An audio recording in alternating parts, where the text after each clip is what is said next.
Welcome to our Data-Driven Decisions webinar. So a little context for this. Last year we spoke at the Games Quality Forum and we went through the best practices to help determine your immediate and future gaming needs in different cycles of a game. So this is a webinar drilling down into some of our favorites of that and sharing what really moved the dial about community reactions and developer decisions, and with a lot of extra information that was not part of that. So if you were there, thank you very much. If not, this should be all new regardless to you. So before we get too far into this, let's talk about the workshop itself and what you can expect to receive. So you can expect to receive from this insights into the ideal timeline to release new content. We have some cool info about how long after your game launches you should really tell people about anything new you've got working in the moment. Also, data on how toxicity affects your community size, I think, which is really important, especially this year. Info on the best way to apologize if your game launches poorly. That will be interesting. And do apologies even work is a question. And sentiment details on your favorite games of 2023 overall. So we're going to kind of do a little look back. So before we get too far into this, first, we have these caveats. Just to be clear, community as a term that I'm using to encompass basically all of the efforts of the community managers, forums, live discussion platforms, and social media efforts. It's kind of a global everything term that we're going to use for here. And as, of course, we are Player XP, you're going to see some Player XP stuff. We'll be utilizing, obviously, our own tools to kind of show you all of these things, some of which have been made into fancier charts, but for the most part, you're going to see things directly from the platform. As per always, no community is one size fits all. So even though we talk about stuff here, it may or may not apply to your community. Hopefully it does. So first, a little about me. I was head of community development. I still am, but also I'm working as head of marketing right now. And so I'm focused on bringing together all of these diverse groups in Player XP, making sure that all of our clients have everything they need. Essentially, my story is, and you might be wondering, why somebody like me who's been in the gaming industry, for a decade now. I think I've launched like 14 games with different publishers, etc.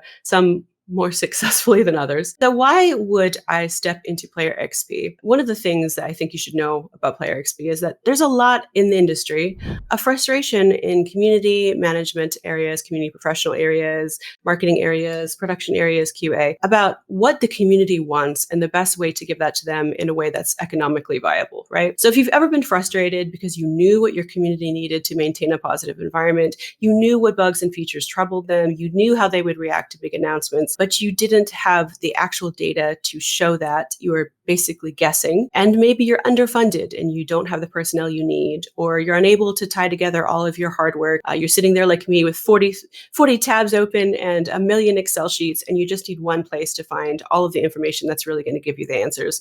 So Player XP is that answer. This is our way of uplifting QA marketing and especially community professionals with quantifiable sentiment data on actual conversations that you can trace all the way back to the initial person talking. And those things are happening in your community right now. So let's talk to the brilliant individual who actually made all of this stuff that I'm about to brag about, Andy. Yeah, well, I can't say that I made it all myself. I've obviously got a team behind me building all of this, but what me and my co-founder set out to do originally was to make sure that the community voice of any particular games community is actually heard and can be listened to. Like, it's too big to just kind of look at a glance and get an accurate idea of what's actually going on in that community.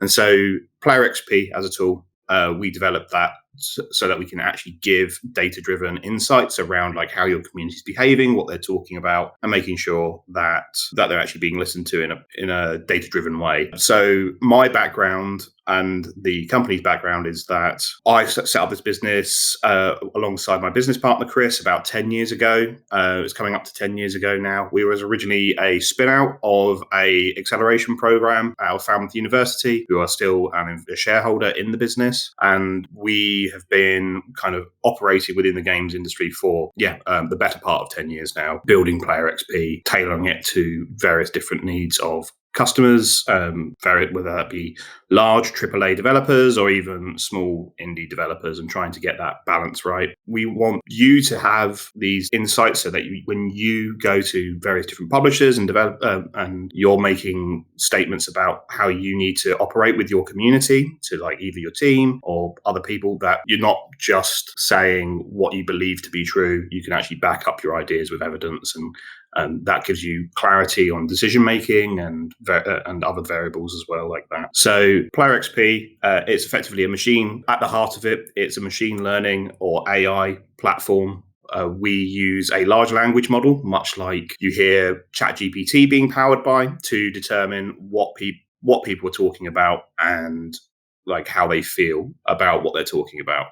That's all then packaged into a data platform with various graphing capabilities and various different metrics that allow us to kind of understand what those various aspects that we're determining from the data actually mean. So what you'll see throughout this presentation is a number of graphs that we've lifted directly from Player XP in terms of this is the data, this is what it's telling us, and then we can make informed decisions based on that. So we can engage our players more effectively, we can manage their expectations, and we can deliver better products and services as a result.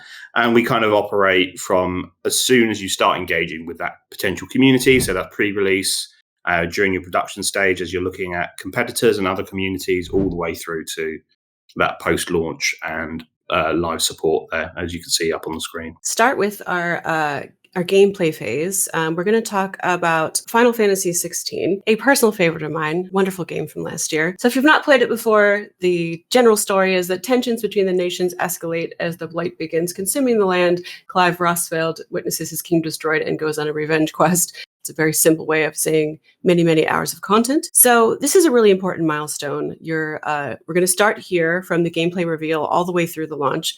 So when we get to that, that's going to give us an indication of how the community might react to the game's look and feel at this very early stage that we're going to cover. It also highlights their favorite and least favorite potential mechanics, and it's a good time to build hype. So how does this game compare to other games? And returning to our competitor analysis, it's a great time to pay attention to the pitfalls to avoid from recently launched games and what you can learn kind of from this one. So we're going to jump into this title. So let's start here. This is around 2020 to 2022, and we see two major trailer releases with gameplay. So we're about to learn some interesting things about how community reacts in that time period between a game reveal or when a beta or launch happens, and how you can fill that time with intelligent and data-driven decisions.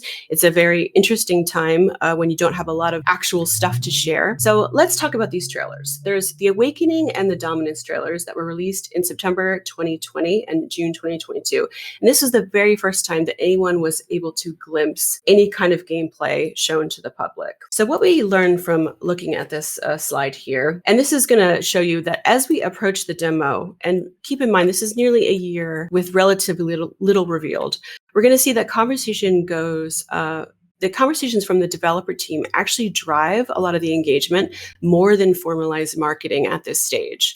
So you can see that there is a bump when the Game Awards trailer comes, about 5,000 interactions, versus a PAX East panel where the developers were talking, which had nearly 15,000 reactions. So people were hungry for this info. And they wanted to hear kind of insider secrets. So you can see that there's a point where the embargo lifts and the discussion begins as well. And this is a spike in May. Now, going back to the slide before, we can talk about how these two trailers were well received. And the discussion decreases slightly with the Game Awards trailer.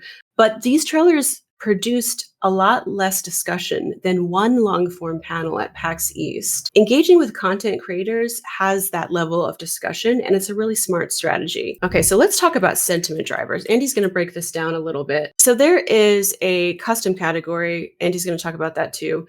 This is a way to kind of really break down how these developer teams and content creators really affected the community's thoughts while they're filling that space. So this is a good summary of it. But let's take a look at some of the stuff going on here. Andy, do you want to break down maybe what sentiment means in Player XP? So what we're presenting here is like the first kind of time we're actually looking at sentiment in the context of this webinar. So it's probably pretty good to break it down now. So the way Player XP analyzes sentiment over a group of data is that we have an AI machine learning model, large language model. It's looking at each of what we call interactions.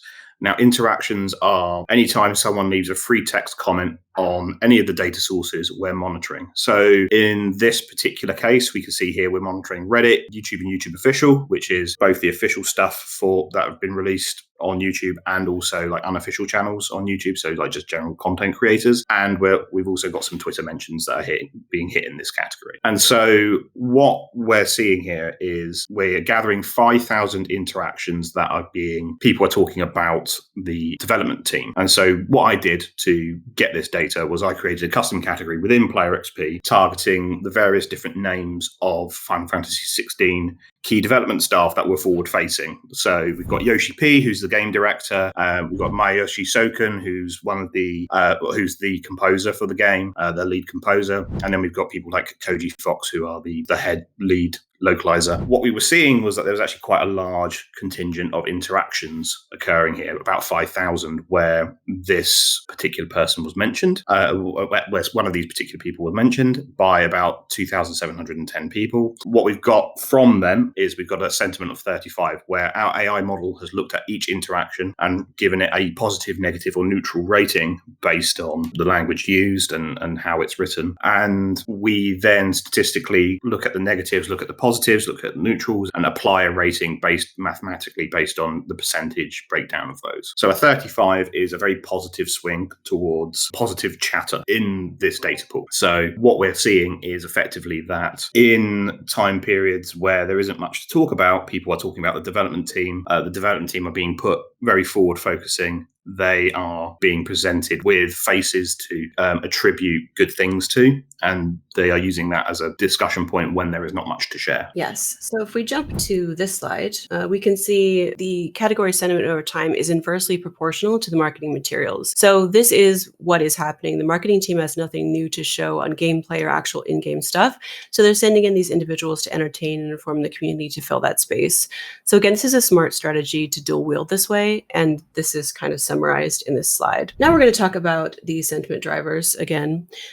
We went over a lot of this, but one of the things to note is that while this is a great strategy, especially up to sometimes a year between announcement all the way to launch, it is dangerous as you get a little closer to launch, because if you put your community team or your developer team out there, they can become a target of displeasure, assuming that you have some kind of a snafu at launch. So just keep that in mind if that's part of your marketing strategy, that you probably want to pull them back slightly before you have a demo or something where the community can play, so that they can come directly to the community team and not necessarily target developers for any kind of thoughts they have on the launch. And then the strategy moves to gameplay at that point. So let's talk about these pre-release sentiment drivers. So in Player XP, you'll get a list of these. I really love this factor when I'm dealing with my communities, because you can see the things that are upcoming, that they're beginning to talk about, that are beginning to trend. And so that's a great way to get kind of a head start on what you might have to be addressing, positive or negative, in the near future, and also to create videos that might be explainers of things that they're having, difficulty understanding, etc. So a lot of these subjects are 1 month pre-release of the demo, which was in May. So Andy, can you break down these sentiment drivers and talk a little bit more about that? Yeah, sure. Just to give you a bit of background on how we produce these sentiment drivers, Player XP has what we call a topic system, a dynamic topic system behind the scenes. And what it does is it looks at any set of data we're analyzing. In this case, we're looking at the 1 month pre-release of Final Fantasy XVI across all of our data sources. And we're saying, okay, what topics are consistently showing up in this data set when compared with other data sets? Topics of specific interest to Final Fantasy XVI. Once we are getting that list back, we're then doing further refinements to determine, okay, what are the most positive and negative topics that we're highlighting. We also do things with regards to volumes as well. Volumes and also changes in sentiment over time in terms of highlighting drivers of sentiment. In this particular case, we're looking at the most positive and the most negative. And we can see here that, for instance, the majority of positive sentiment, of the most positive sentiments pre-release, are all in response to various elements of story that have been shown or have been hinted towards, and speculation around that. So grabbing people's attention, and the presentation of those elements are as well. There is a little bit around abilities and people talking about how the combat is playing out, because there was a demo in this time period and people were saying actually the abilities are fun and engaging to use, and that's coming through in the sentiment here with a positive 61. And then there's also some stuff on the music as well. Final Fantasy being very well known for its musical scoring, that again is turning up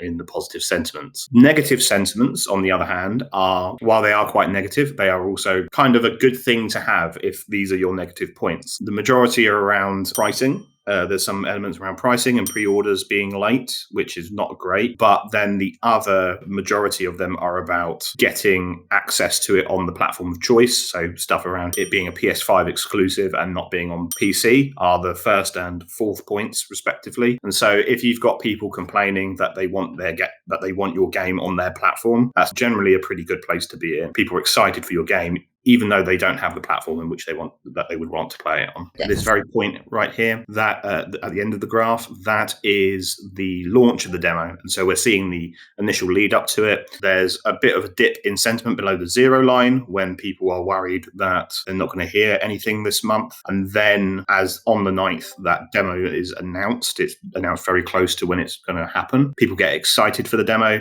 The excitement drops off slightly as it just starts to become available, and then it kind of tapers up slightly again. So we're seeing here that demo has a very positive impact on the sentiment score. So we're taking it from the lead up and excitement to the successful launch of that demo is taking us from below the 0 line, crossing into the negative sentiment up to a positive value. And we can see here spikes in the release window as well. We're going through the next 3 months here from including launch. What you can see from the demo launch is you can see that they get a taste of game post-launch. As you can see, the volume spikes in the month of launch itself, and then we see a taper off. This is typical for a game of this nature. It's not a live service game, so the biggest influx is going to be as the game launches.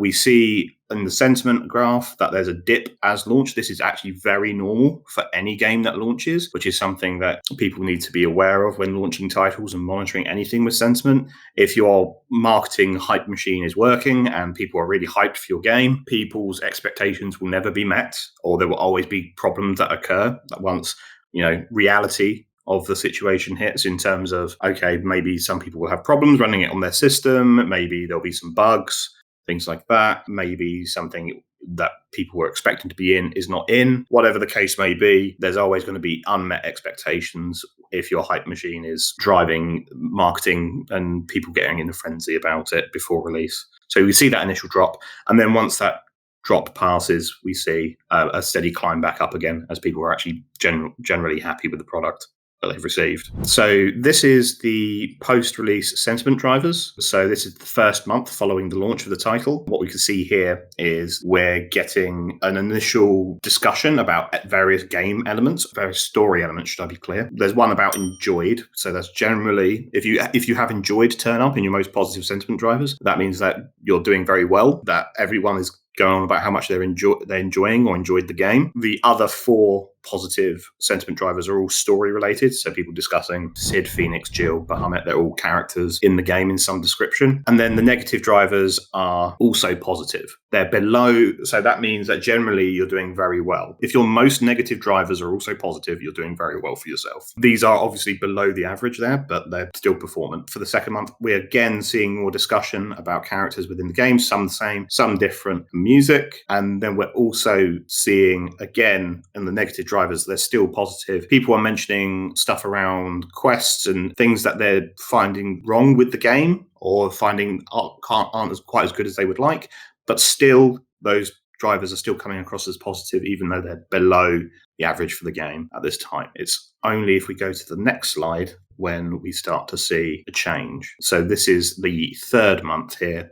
And this is where some of the most negative sentiment drivers are starting to become actually negative in their value. And this kind of tells us a couple of things. It tells us that positivity, if your game initially launches, you have, and it's received very well, you have 2 months of positive discussion before negative elements within your game are going to start to creep to the surface in discussion. So it gives you kind of a 2-month window to action anything in that you might need to clean up before perception in the community actually becomes to a negative perception. It also tells you that the positive elements, the story discussion, if you've got a story-driven experience, you've got about a 2-month window on that. It proves that hypothesis out because these positive sentiment drivers, they're actually discussing other Final Fantasy titles. So at this point, the discussions become less focused on the title that's just launched. So if you want to maintain discussion on Final Fantasy XVI, on the positive aspects, you have a 2-month window to correct mistakes, and you also have a 2-month window to potentially release news about new content and things like that before conversation starts to wane and drift off to other things. So a lot of the sentiment drivers we're going to show you are in 3-month increments, just so you can see that proved. One of the things I like also is we have this feature in Player XP to show you what your sentiment would be if you solved a current issue. So as we saw on our last slide, one of the negative drivers at that time, one of the actual real quote unquote negative drivers was death. So players had an issue there, and this is a way for you to see, as you can see looking at the green line, this is what your sentiment would be in your community going up to, a little like 55-ish if your category was solved. So that gives you kind of post-launch a good idea of, okay, should we bother taking some time to QA this, to revamp this mechanic, to think about what the community is saying and perhaps make a change to the game in order to bump up from, here we are at 10, sitting at 10 with the actual topic as it is versus looking at a 55 sentiment if that topic was addressed. Is a good way to drill down on maybe what the things that you need to address first or to prioritize and curate the things that are going on post-launch. So let's go on to our conclusion. Andy, if you'd like to break that down. So Final Fantasy XVI had a very positive launch. And so if you want to look at examples of how to push towards a positive launch and how to maintain that launch post-launch, it's a very good example of that. It's a story-driven title, like a one-off sale of a product as well. So like you're going to play it through once multiple times, but you're not going to be necessarily coming back as a live service title. So if your game matches a lot of those elements, this might be considered like a good way of doing the marketing. Obviously, Final Fantasy XVI has a strong brand behind it. There was a large drop in sentiment before the release. Drop in sentiment is related to delivery of pre-orders. It's good to make sure that if you're offering these things, the last thing you want is your sentiment to tank because of something not related to the core product itself. So delivery issues or fulfillment problems, that's going to be pretty bad for your game, obviously. The demo itself was really positive, and I think it was really shows like the place for demos in a modern kind of release scape where they can still provide a lot of value. It also shows a good kind of path for building up that community over time, starting with that initial early release of kind of information and then starting to build on that with a good foundation of longer format information and how that can build your community and that impact. And I think it's what we can show here, what we can demonstrate is that you have about a 2-month window post-launch of a title that's mainly story-driven to actually capitalize on that good press, that good kind of engagement from your community before they start to drift and they start to wander a bit and complaints start to eke in. So it's very much is strike while the iron's hot, so to speak. Okay, so now we're going to move to a topic that's dear to every community manager's heart, toxicity. So we all know them, those players that become fixated on something negative around a game and then use that as a repeatable item of complaint. However, simply complaining about something as a consumer isn't really a bad thing. In fact, it can actually improve the game if it's shared respectfully and is solution-driven. But there's something that separates the regular player who feels strongly about an issue from a truly toxic one. So when we cross into toxic territory, deviant behaviors are expressed, and this is kind of the definition of it, for the purpose of negatively impacting a game in an intentional way.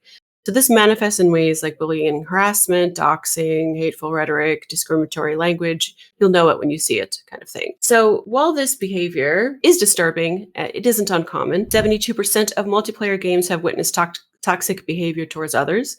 68% have experienced it themselves while playing online video games, and this is from a Nielsen report. And when your game breaks onto the scene, people are going to be talking about it, especially since launch is usually the time that word spreads the fastest about that. And all the marketing budget in the world won't negate any bad news when it's shared on players via social media, even if your Metacritic score is awesome. So it's critical to create champions for your game in your communities and create a platform that speaks well of your product and your team, even if things aren't perfect. And so we're going to use a couple examples of this. It's something we've been studying a lot lately, and it's a kind of trending topic for us. So we're going to begin with Apex Legends. Apex Legends is a free-to-play battle royale hero shooter game. It's by Respawn and developed by EA. It was released for PS4, Windows, Xbox One back in 2019, Nintendo Switch on 2021, PS5 and Xbox XS in 2022. And it is the example we kind of turn to because as a live service game, as many live service games, it is our most toxic game in our database. So we're going to share something that we're working on with you. The idea is Do games become more toxic? As games become more toxic, do their communities get smaller or bigger? And how does this affect them? Do the good eggs just leave as toxicity rises? Does it affect the bottom line of sales? We're already seeing some data on that, and you can imagine that these stats do affect player retention. So let's take a look at what we see in this live service game. We're looking at 8 months of data from December of 2022 to July of 2023 here. So the first one we're going to do is we're going to measure in interactions or people participating in that community. So I'm going to have Andy talk about our very first slide and the two charts here, and basically maybe break down like how we measure toxicity. It's a little bit different. Yeah, thanks, Jenesee. Toxicity is obviously a very different, well, it kind of ties into sentiment, but it's actually a very different thing. When we're measuring toxicity, we actually have a completely separate AI model for the analysis of toxicity and what is toxic, because there are many different types of toxicity and they don't necessarily tie directly to sentiment, although there is a relatively strong correlation with negative sentiment and toxicity. What toxicity is, we look at what is contained within a particular piece of text, and we determine whether that imparts various different types of toxicity. So there could be abusiveness, there could be attacks on LGBTQ plus people, there could be attacks on various different stuff in terms of racism, sexual attacks, that kind of stuff within the content.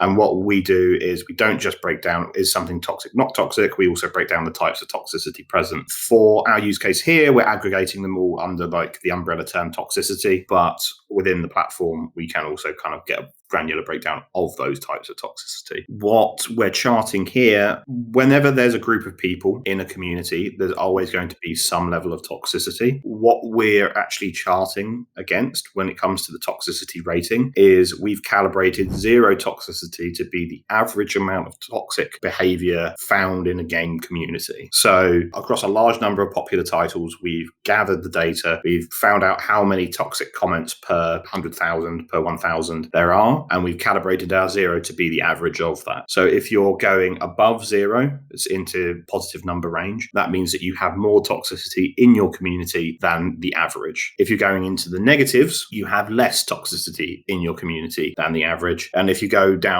all the way to negative 99, you have no toxicity in your community at all. If you go all the way to positive 99, you have everyone being toxic all the time. That's kind of how we've calibrated our toxicity score. And so that's what you want to keep in mind when we're looking at these charts. The same data presented in a couple of different ways. What you can see here overall is we're starting to show a general trend towards toxicity having an impact to total count of interactions within Apex. So as the toxicity value goes up, we're seeing interactions generally go down. Now, there is a certain amount of noise to that, so that's why we're showing the scatter graph here. There's a strong line of best fit available there, as you would probably agree, but there are going to be some points that are a bit further out than others.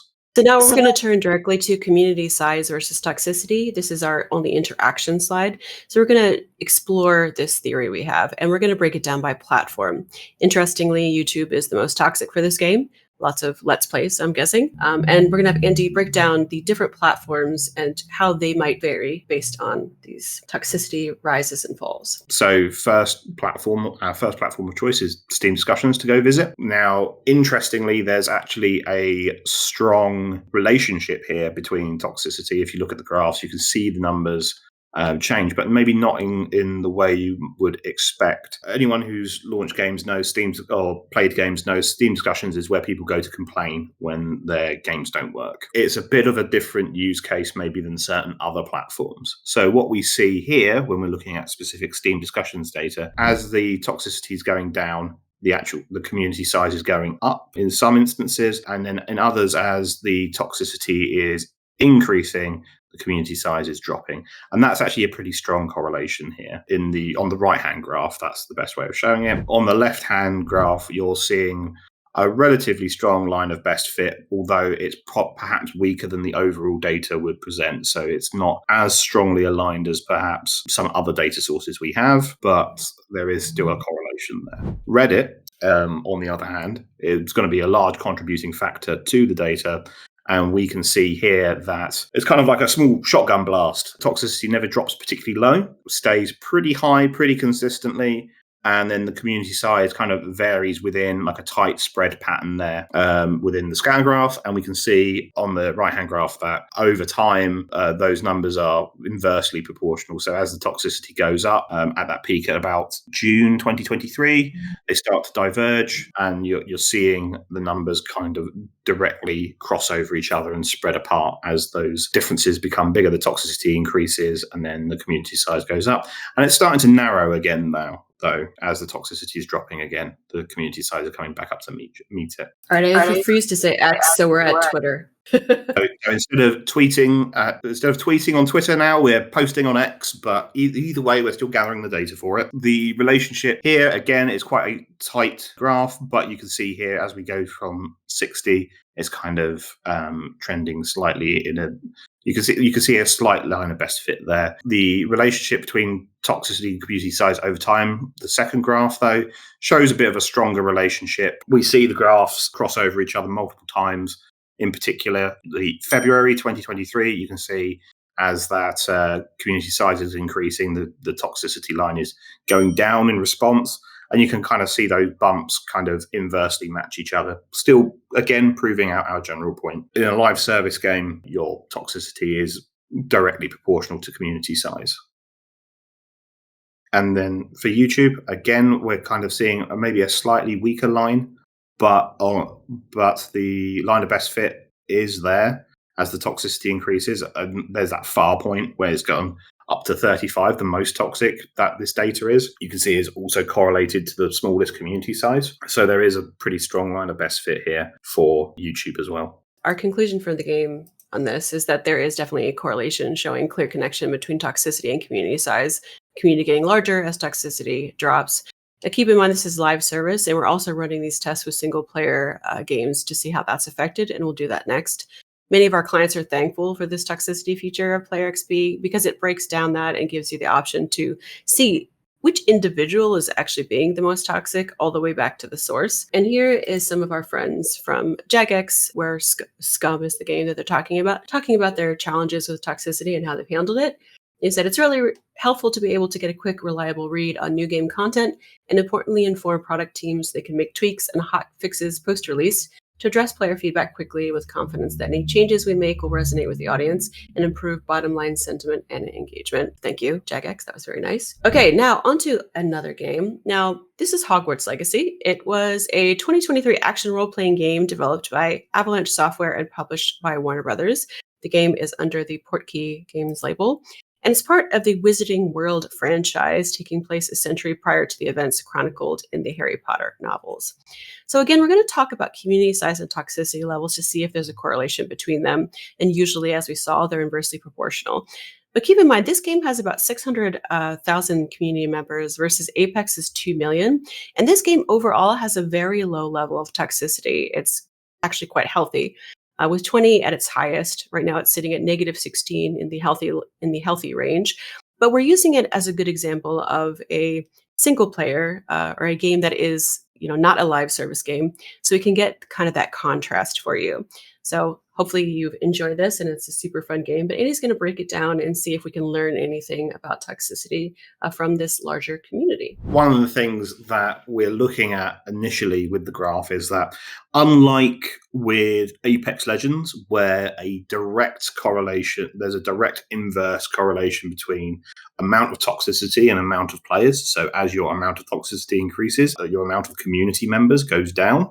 With Hogwarts Legacy, we're actually seeing a very different picture. We're seeing the community size increase as toxicity increases. Looking at other titles and how we bear this out, what our best kind of theory for this is, based on the evidence, community size toxicity is, once you're in the big negatives, so you have so much drastically less toxicity than other games, that's because your community size is actually smaller than it could be. As you get more people into your community, the chance for toxicity increases. And so as your community size gets bigger, you want your toxicity to kind of head upwards but never above zero, as that implies that you're reaching a diverse range of opinions, and some of those opinions will be expressed poorly, shall we say, is one way of framing it.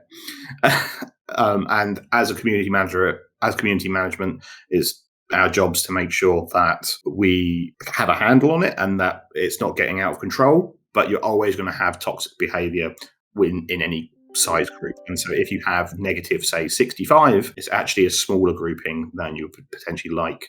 And we'll see this proven out through the data. So I imagine Jenesee is going to start taking us through the various sources for Hogwarts Legacy, and we'll kind of see this stuff start to be proven out. So yeah, as we can see here at launch, with the highest community sentiment, community size, we also have the most amount of toxicity. Something to note, and this is on all of these graphs for Hogwarts Legacy, at almost no point is the game actually above the average for the industry. There's a couple of times where it dips up to 20 in terms of toxicity, but for the vast majority of the time, it's actually below the industry average. And so these spikes in toxicity are still well below where other games could be and well below where Apex was. Apex was well above the average. We're seeing that borne out at launch, largest community engagement, probably because if there was some kind of patch or issue, there's some kind of bug or issue at launch on the PC version, or poor optimization, something like that, Steam Discussions is the place where everyone goes to complain. Reddit now for Hogwarts Legacy, you can see here where we see again that big spike at launch in terms of community size. The toxicity at the highest is going to something like 13, somewhere between 10 and 15, so that's about 13. But at its least toxic, it's minus 20, but it's also when the community size is its lowest. So we're actually seeing a direct as opposed to a inverse relationship in this game, as opposed to, say, with Apex Legends. And Twitter, there's some weirder stuff going on with Twitter, partly because there was stuff going on with Twitter in general at the time of this data. So that's also something to keep in mind, that while the data for Twitter is somewhat tainted a bit by the fact that Elon Musk was going crazy with it, especially at the beginning there, but things tend to settle down a bit in terms of toxicity towards the end. And then Instagram is bearing out the same thing. As the toxicity goes down, the player count goes down, and as the toxicity increases, the player count the community size goes up. So there's an indication here that when you're sitting in these negatives, toxicity will increase as your community size goes up. But if you're sitting in the positives, as we saw with Apex Legends, it was actually starting to have an impact on your community. There's a strong correlation between toxicity and community size. It's obviously not a one-size-fits-all, but calibrating the zero as we have, it's shown us two distinct groupings of behavior. If you're sitting below the zero threshold and your toxicity is increasing, that will have potentially a positive impact on your community size. Now, whether or not, that's not to say that you want to foster toxicity in your community. That's the wrong way round of describing the relationship. It's more about the amount of people in your community and the toxicity that's created incidentally from that. So as you grow your community, you're more likely to find toxic individuals in your community, and then your community sentiment will, your toxicity will spike from that. However, once you've reached a relative critical mass, toxicity is going, you've got a large player base and your toxicity is in positive values, then that toxicity is going to start negatively impacting that community size. So as the toxicity increases, your community size will go down. This is also factored into the type of game as well. So for instance, if you're a live service game, your community is a direct representation of the people playing the game, and you'll be interactive with while playing the game. So if you have a toxic online community, those are the people that you're going to be playing the game with.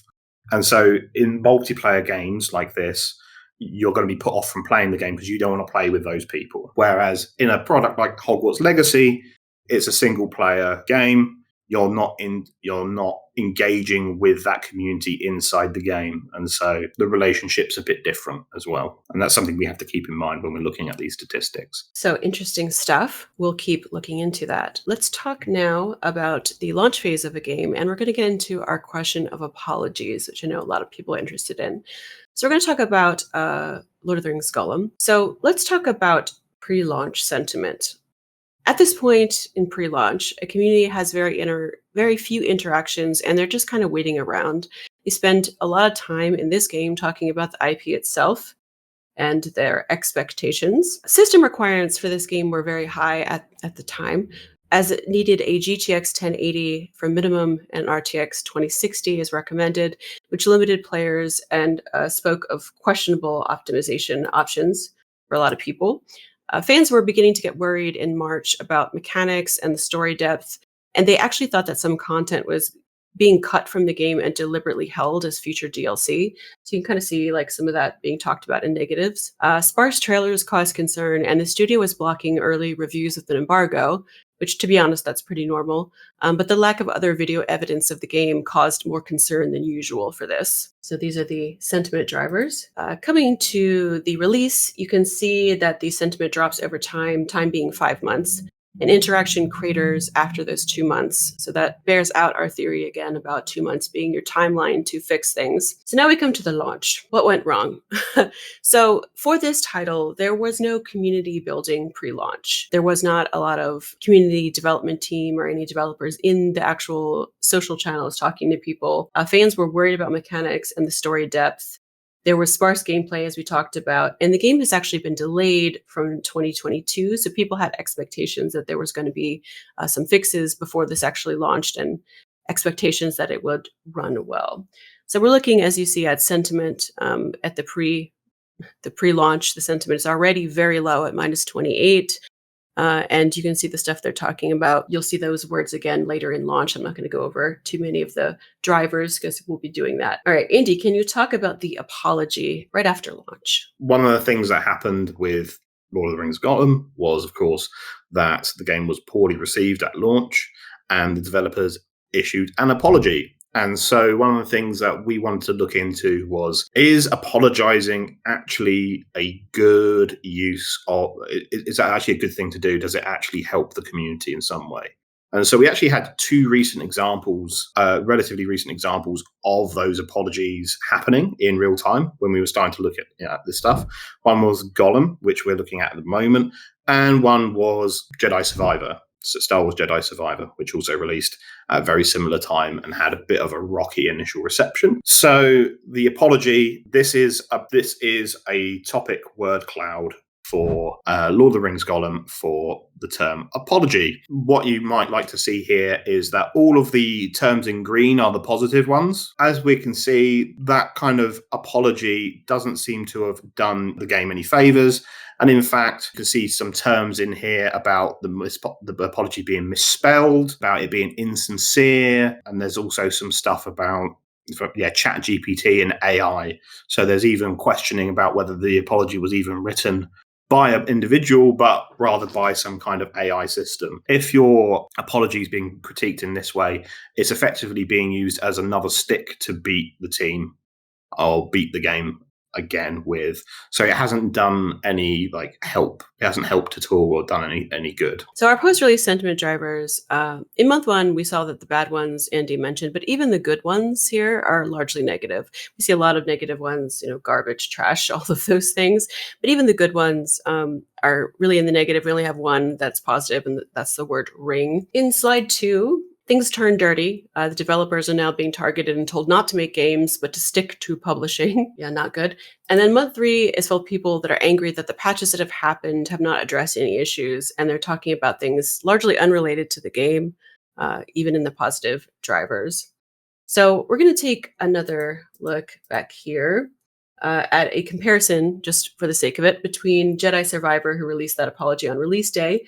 It didn't have a lot of impact on sentiment, and Lord of the Rings Gollum's released that as well. And you can kind of see that it did. There's some up and down here as patches came out, but not a great deal. So let's go down to break this down a little bit to the comparison between this time Diablo 4 and Lord of the Rings Gollum. So this is just showing, like, because at the time these two releases happened pretty much coincided with each other. This was like this is an example of how you would expect something that launched well to look versus something that didn't launch well. This is a comparison of, like, in your positives you would expect to see stuff around how various elements of the game are being presented. So you can see here Rogue, Knight, Lilith. That's story and gameplay elements being discussed in a positive light, and then you've got pretty standard negatives in terms of, like, monetization and things like that. So if you're heavily monetizing your games, you would expect them looking at not just selling the game as a product itself, but then also putting microtransactions in or some other secondary form of monetization. You're going to expect to get some kind of pushback on that with regards to sentiment. So that's what we're seeing in Diablo 4.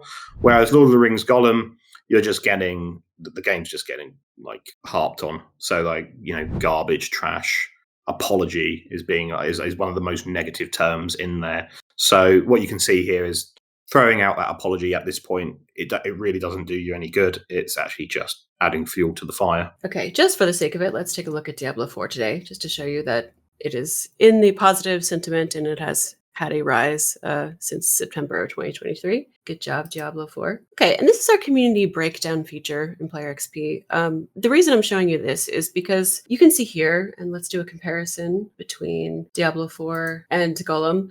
Just because you have a lot more interactions, and this is what this is showing, that interactions in different channels are rising. Just because you have a lot more interactions happening, that's usually the thing that makes community managers happy. Oh, great. People are talking more. Engagement's great. The community is growing. All of those things doesn't necessarily mean a good thing.